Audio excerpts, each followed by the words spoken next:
Banyak orang kalau Ramadan tuh dengan akalnya yang mungkin yang kurang sempurna, dia mementingkan sunnah-sunnah, tapi malah tidak mementingkan untuk menjaga yang wajib. Puasa itu supaya terjaga, tidak hanya nggak makan, nggak minum, nggak kumpul istri, enggak. Tapi puasa itu supaya sempurna, terjaga kesempurnaannya. Selama puasa kita harus menjaga diri dari kemaksiatan. Mulut jangan bohong, mulut jangan ghibah, mulut jangan ngadu domba, tangan jangan ngambil yang haram, perut jangan kemasukan yang haram, kaki jangan melangkah kepada dosa. Itu namanya puasa. Jagalah puasa kita dari hal maksiat. Itu yang harus menjadi fokus kita. Ya, fokus kita. Kalau bahasa guru saya itu lebih hebat lagi katanya. Beliau, perhatikanlah puasa Ramadan melebihi perhatianmu kepada dirimu, kepada anak-anakmu, kepada istrimu. Dan sayangilah Ramadan ini melebihi sayangmu kepada pekerjaanmu, kepada kantormu, kepada apapun yang kau miliki. Kenapa? Karena puasa Ramadan ini akan menjadi penolongmu kelak di hari kiamat. Dia menjadi syafaat, Pak. Ya, Nabi yang mengatakan sallallahu alaihi wasallam, as-saumu wal Qur'anu yasfa'ani yaumal qiyamah. Puasa Ramadan dan Al-Qur'an nanti di hari kiamat akan datang menjadi sosok. Kalau sekarang dia nggak ada sosoknya, puasa nggak ada sosoknya. Al-Quran bacaan, tapi di hari kiamat nanti Quran dan puasa menjadi sosok. Mereka datang dalam bentuk sosok, cahaya, dan berkata, ya Rabb, aku puasa. Ini orang dulu di dunia, ya, dia menjalankan puasa, menjalankan aku. Dia rela dahaga, dia rela lapar, dia rela meninggalkan kesenangan syahwatnya demi aku, kata puasa. Maka jadikan aku penghalang neraka bagi dia ya Allah. Maka orang itu diselamatkan dari neraka dari syafaatnya puasa. Oh, begitu juga Quran. Quran akan datang menolong juga. Ya, datang Quran tuh, ya Rabb, aku Al-Quran. Ya, dan dia dulu nih kalau malam sibuk berdua dengan aku. Dia kalau malam senang sama aku dialog. Ya, kalau malam dia senang saling mikir, renungan kepadaku ya Rabb, jadikan aku penghalang dia dari neraka. Maka dia jauhkan dari neraka dengan syafaatul Quran. Ya, maka indahnya Ramadan kalau kita sibuk Al-Quran. Mudah-mudahan Allah mampukan kita. Amin Allahumma. Ayo, ya, dengan akal cerdas kita, ayo kita pasti bisa merencanakan. Ya, Ramadan tahun ini jadikan yang the best, bukan seperti Ramadan yang lalu. Ramadan yang lalu ada yang lobang, tahun ini nggak boleh lobang.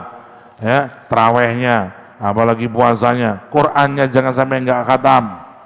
Ya, jangan sampai nggak khatam. Khatamin Quran, bisa sekali alhamdulillah, bisa tambah lebih alhamdulillah. Syukur-syukur lebih banyak lagi, lebih banyak lagi. Ya, kalau kita mau cerita ulama dalam Ramadan, wah nggak akan selesai. Ya, yang penting kita dengan akal sehat kita, dengan akal cerdas kita, sambutlah Ramadan dengan suasana senang, dengan suasana syukur dan semangat. Ya, karena ini yang dahulu Nabi juga semangat menyambutnya. Ya, apalagi kalau sudah akhir Ramadan, Nabi itu dalam hadis, kana Nabi sallallahu alaihi wasallam idza dakhala al-'ashr al-awakhir shadda al-mi'zar wa ahya lailah wa ayqadha ahla sallallahu alaihi wasallam. Ya, Rasulullah itu kalau sudah masuk 10 terakhir, maka beliau itu cancut tali wondo, bahasa Jawa nih. Cancut tali wondo apa? Lincing cincing lengan. Ya, maksudnya tambah semangat. Jadi Nabi kalau Ramadan itu 10 pertama semangat, 10 kedua tambah semangat, 10 ketiga paling semangat. Ini ditiru. Yang selama ini kan kita masih rodok belum tuh. Kita kan ritmenya bukan kayak gitu.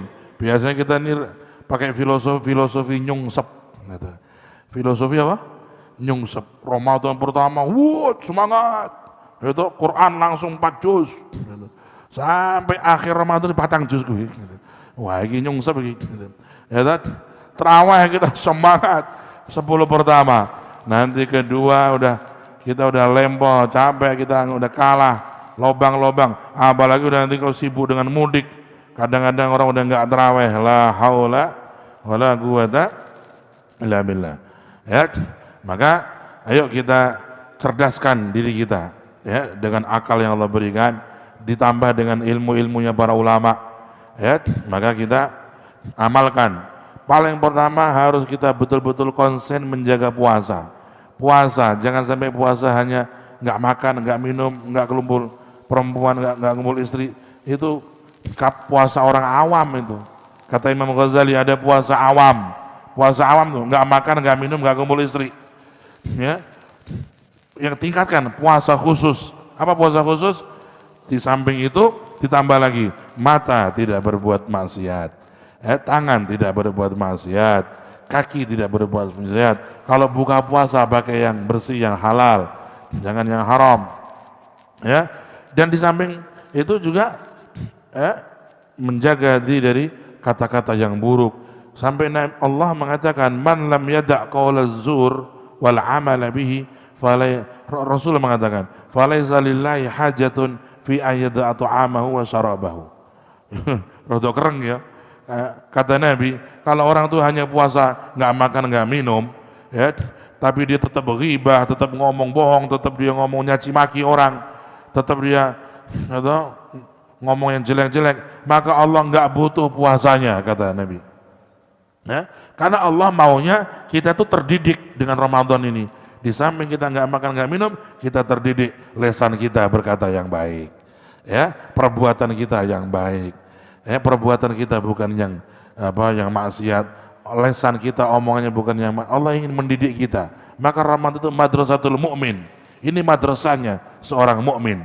Ini tazkiyahnya seorang mukmin.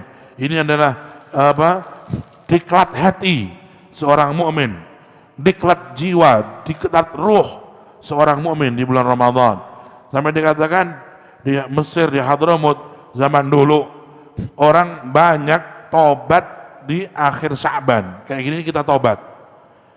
Saking hebatnya pendidikan Ramadan, diklat Ramadan, Idul Fitri sudah jadi wali Allah.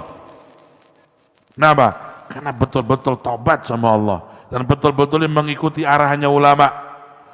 Ya, dia tobat dimulai nisfu Sya'ban nih tobat. Kita kemarin doa tobat. Jaga tobat kita, jaga diri kita. Ramadan kita tingkatkan. Jangan kita terjatuh dalam maksiat, minta sama Allah. Keluar Ramadan sudah min auliyaillah, sudah walinya Allah. Dan buat Allah nggak sulit. Bagi orang yang bersungguh-sungguh akan dibantu. Walladzina jahadu fina lanahdiyannahum subulana wa innallaha la ma'al muhsinin.